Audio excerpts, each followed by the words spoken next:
In the shadowy depths of human depravity, few names evoke as much horror as Pedro Alonso López. Dubbed the Monster of the Andes, López is one of history's most notorious serial killers, a man whose heinous acts have left an indelible scar on the world. Born in Colombia in 1948, López's life spiraled into a nightmare of violence and terror.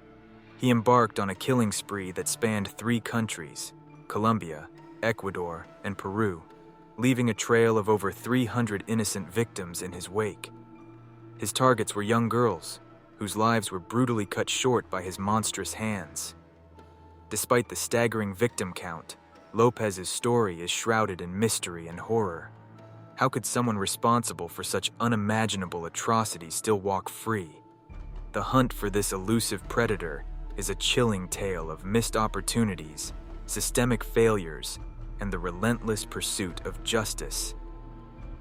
Join us as we delve into the dark and twisted saga of Pedro Alonso López, unraveling the sinister secrets behind one of the most terrifying figures in criminal history. This is the hunt for the monster of the Andes. To understand the making of a monster, we must first travel back to López's beginnings. Born in 1948 in Colombia, Pedro Alonso López entered a world fraught with hardship and despair. His childhood was a harrowing tale of neglect, abandonment, and abuse. López's father died in a violent conflict before he was born, leaving his mother to raise him and his siblings in abject poverty. From a young age, López faced the harsh realities of life. His mother, struggling to provide, often resorted to harsh discipline, creating an environment steeped in fear and instability. At the tender age of 8, López was expelled from his home after being caught fondling his younger sister. This act of familial rejection marked the beginning of a downward spiral. Forced to survive on the streets, López encountered the darker sides of humanity. He was soon taken in by a pedophile who sexually abused him, further warping his already fragile psyche. These early encounters, with violence and exploitation, became the building blocks of his future criminal behavior. By his teenage years, López had already begun dabbling in petty crime, leading to his first arrests. His time in prison only served to fuel his anger and resentment towards society. It was here that he honed his skills in manipulation and deceit, traits that would later enable his monstrous spree. The seeds of López's future atrocities were sown in the fertile ground of his traumatic upbringing. His early life was a crucible of suffering that forged a man capable of unimaginable horrors. Understanding these origins is crucial to comprehending the full scope of his later crimes. Stay with us as we continue to unravel the chilling tale of Pedro Alonso López, the monster of the Andes. As Pedro Alonso López entered adulthood, his twisted desires transformed into a deadly mission. Between the 1970s and early 1980s, López embarked on a killing spree that spanned multiple countries, leaving a trail of devastation in his wake. His reign of terror earned him the nickname, the Monster of the Andes. López meticulously targeted young girls, preying on their innocence and vulnerability. He often lured his victims with the promise of gifts or employment, exploiting their poverty and naivety. Once isolated, his methods turned brutal. López would abduct his victims, taking them to remote locations where he could carry out his horrific acts undisturbed. His ability to evade capture was chillingly effective. López moved fluidly between Colombia, Ecuador, and Peru, utilizing the instability and lack of communication between law enforcement agencies in these countries to his advantage. Each new location provided fresh hunting grounds, and with it, more victims. Law enforcement struggled to keep up with his movements. The lack of coordinated efforts and resources allowed López to slip through the cracks repeatedly. His cunning and adaptability made him a ghost, a phantom that authorities could not pin down. The timeline of his killing spree is a grim testament to his calculated nature. By the time he was finally apprehended in 1980, López had confessed to the murders of over 300 young girls. His methods were methodical, his actions monstrous. The sheer scale of his atrocities is almost incomprehensible. Stay with us as we delve deeper into the chilling case of Pedro Alonso López, revealing the true extent of his reign of terror and the ongoing hunt to bring him to justice. The turning point in the hunt for Pedro Alonso López came in 1980 in the small town of Ambato, Ecuador. It was here that López's reign of terror would finally be interrupted. A young girl had gone missing, and the local police were on high alert. They noticed a man behaving suspiciously near a marketplace and decided to detain him for questioning. That man was Pedro Alonso López. At first, López denied any wrongdoing, but as the questioning intensified, cracks began to show in his facade. Under the pressure of relentless interrogation, López made a shocking confession. He admitted to the abduction, assault, and murder of hundreds of young girls across Colombia, Ecuador, and Peru. The sheer number of his victims was staggering, and law enforcement struggled to comprehend the scale of his atrocities. López didn't stop at just confessing. He led police to the graves of many of his victims, guiding them to remote locations where he had buried the young girls. The scenes were haunting, and the officers involved were left deeply affected by the horrors they uncovered. The investigation revealed a chilling pattern. López had exploited the chaos and lack of communication between law enforcement agencies in different countries to evade capture. His methods were methodical, his movements calculated. Each grave uncovered was a testament to his monstrous actions. The reaction from law enforcement was a mix of relief and horror. They had finally captured the monster of the Andes, but the scale of his crimes was almost too much to bear. The confession provided closure for some families, but for many, the pain of their loss was only deepened by the gruesome details that emerged. Though López was apprehended, the story was far from over. His capture marked the end of one chapter, but his legacy of terror continued to cast a long shadow. Stay with us as we explore the aftermath of his capture and the ongoing hunt for justice. Don't forget to like and subscribe for your next dose of mystery. There's always more to uncover. The capture of Pedro Alonso López brought relief to many, but the story took a dark and unexpected turn. After his shocking confession and the uncovering of numerous graves, López was sentenced to life in an Ecuadorian prison. However, the justice system soon revealed its flaws. In 1980, López was diagnosed with a psychiatric disorder. This diagnosis played a pivotal role in what was to come next.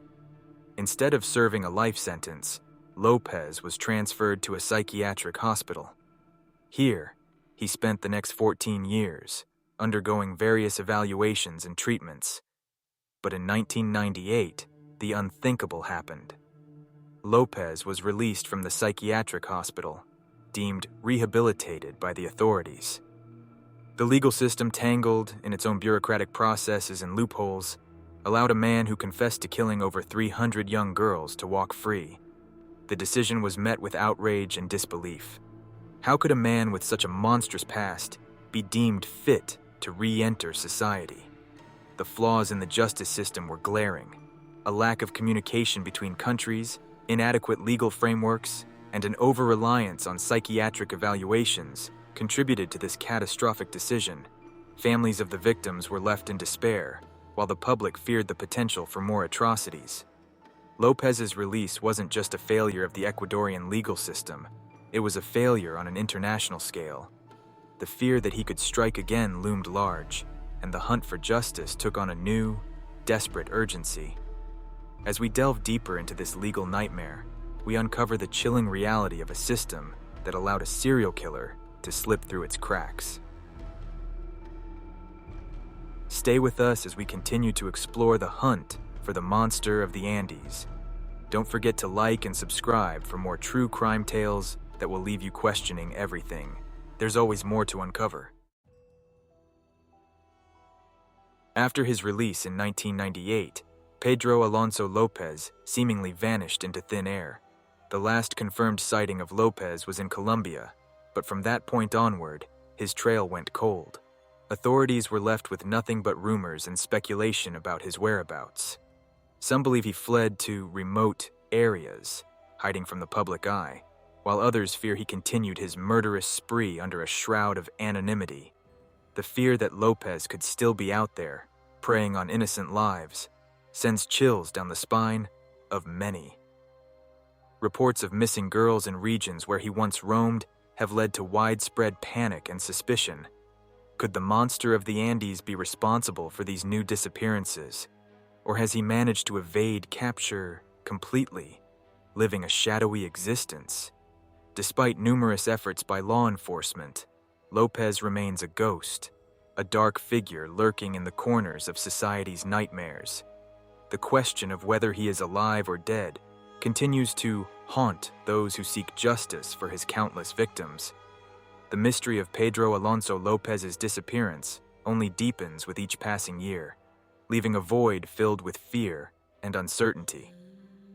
As we explore this chilling enigma, we delve into the heart of a mystery that may never be solved.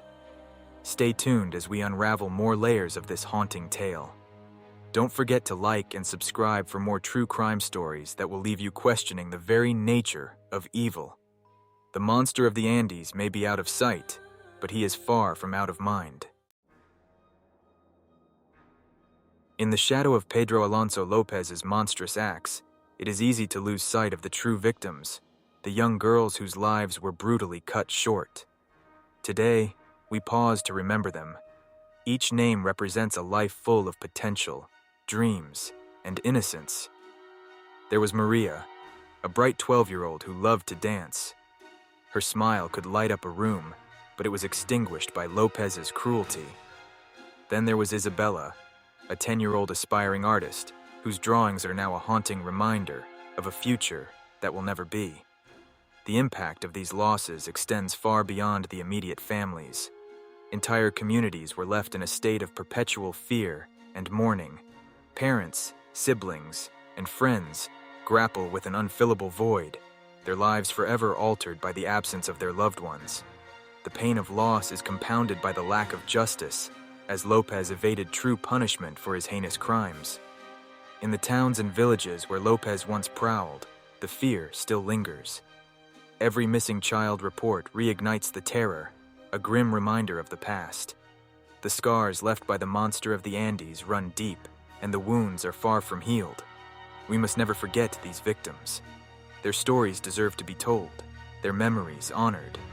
As we continue to seek justice, let us also remember the innocent lives that were so tragically taken. They are more than just numbers. They are the lost voices that echo through the corridors of history. Don't forget to like and subscribe for more stories that shed light on the darkest corners of our world. Together, we can ensure that the forgotten are remembered. As we delve deeper into the chilling story of Pedro Alonso López, we must confront a disturbing question. How could this happen? How did a man who confessed to such heinous crimes manage to escape full justice? The answer lies in the flaws and complexities of the legal systems in Colombia, Ecuador, and Peru. Each country had its own set of laws, procedures, and limitations that inadvertently worked in López's favor. In Ecuador, López was initially sentenced to life in prison, but due to a legal technicality, his sentence was reduced to just 16 years. Shockingly, he was released after serving only 14 years for good behavior. But it doesn't end there. Upon his release in Ecuador, López was deported to Colombia, where he was declared insane and placed in a psychiatric hospital. Just a few years later, in 1998, he was deemed sane and released, despite his horrifying past. The legal and psychiatric evaluations failed to account for the true danger López posed. This case highlights severe flaws in the justice systems of these countries. The lack of communication and coordination between international legal entities allowed López to slip through the cracks. The broader implications for international justice are profound. If someone as dangerous as López can evade true punishment, what does that say about our ability to protect the innocent and deliver justice? Lessons must be learned from this case. We need stronger international cooperation, better legal frameworks, and more rigorous psychiatric evaluations to ensure that monsters like López are never allowed to walk free again. Thank you for joining us as we uncover the unsettling truths behind these legal failures. Don't forget to like and subscribe for more in-depth looks at the flaws and strengths of our justice systems. Together, we can push for changes that make the world a safer place. As we reflect on the legacy of Pedro Alonso López, we must confront a haunting reality. Despite being responsible for one of the largest body counts in history, his case remains relatively underreported. Why hasn't the monster of the Andes gained the same global notoriety as other infamous serial killers? Is it because his crimes took place in countries often overlooked by the global media? Or perhaps the sheer scale of his atrocities is too monstrous for the world to fully comprehend? The lasting fear and mystery surrounding Pedro Alonso López continue to cast a long shadow over Colombia, Ecuador, and Peru. The unanswered questions are chilling. Is López still out there, lurking in the shadows, ready to strike again? Will he ever be brought to justice, or has he managed to evade capture for good? The legacy of Pedro Alonso López is one of fear, infamy, and unanswered questions. It serves as a grim reminder of the dark capabilities of humanity and the flaws within our systems that allowed such a monster to roam free.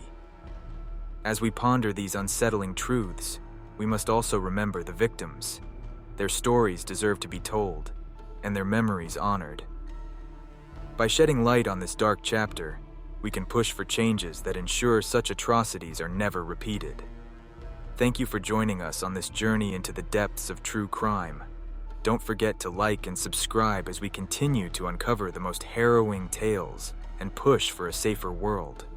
Together, we can confront the shadows and demand justice for the forgotten.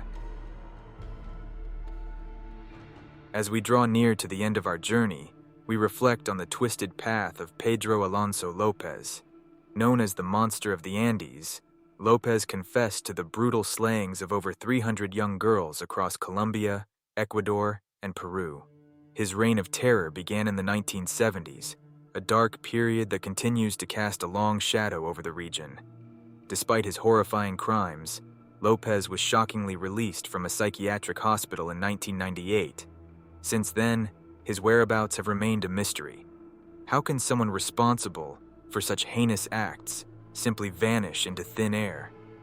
This question haunts the minds of authorities and true crime enthusiasts alike.